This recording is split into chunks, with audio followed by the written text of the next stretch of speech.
If you have few or no friend, listening carefully, this might be uncomfortable, but it could also change how you see yourself forever.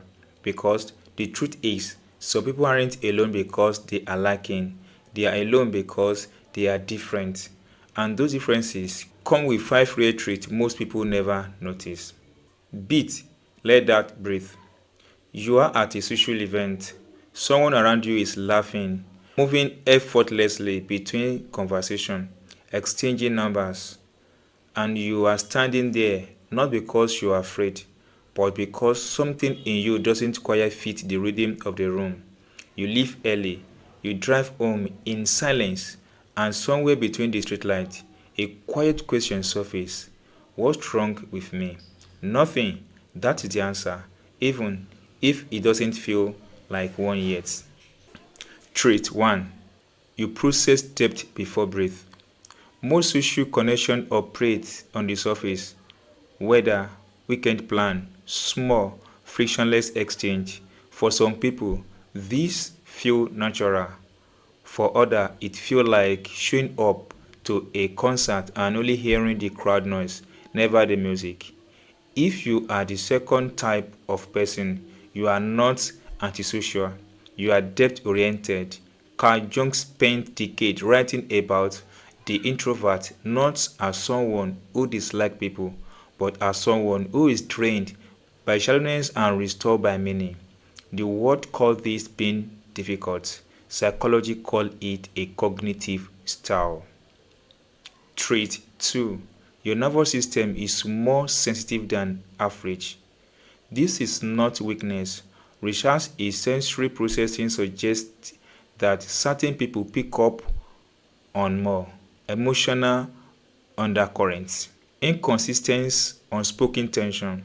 It's as if everyone else has the volume at 5 and you are sitting with it at 9. Social environment become genuinely exhausting, not because you are broken, but because you are registering more data. That might is that sensitive is fragility. The reality is closer to what Richard Feynman described when he talked about noticing things others simply walk past. Trait 3. You have a high natural standard for trust.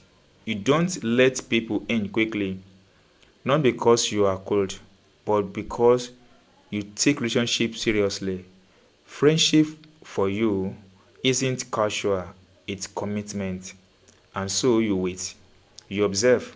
You rather have one conversation that means something than 10 that don't. Society read this as aloofness, but that is actually happening in discernment, a quiet, deliberate form of self-respect. Trait 4. You are still becoming who you are. Identity formation doesn't stop at 18 for people wired with deep curiosity and internal complexity. It continues well into adulthood. Marcus Aurelius wrote in private for most of his life, never intending those words for an audience. Some people simply spend longer in the interior work before they are ready to fully arrive in the world. That is not isolation, that is incubation. Trait 5. You require authenticity to feel safe. You cannot pretend, not for long, and in a culture that rewards performance. That makes ordinary socializing feel faintly dishonest. So you retreat, not out of arrogance, out of integrity. Conclusion. Here is the one of the truths worth keeping. You are not too much. You are not too little. You are simply not yet in a room that were built for someone like you. If that resonates, the next video goes deeper into why certain might struggle to feel seen and what change when they finally are. It's worth staying for.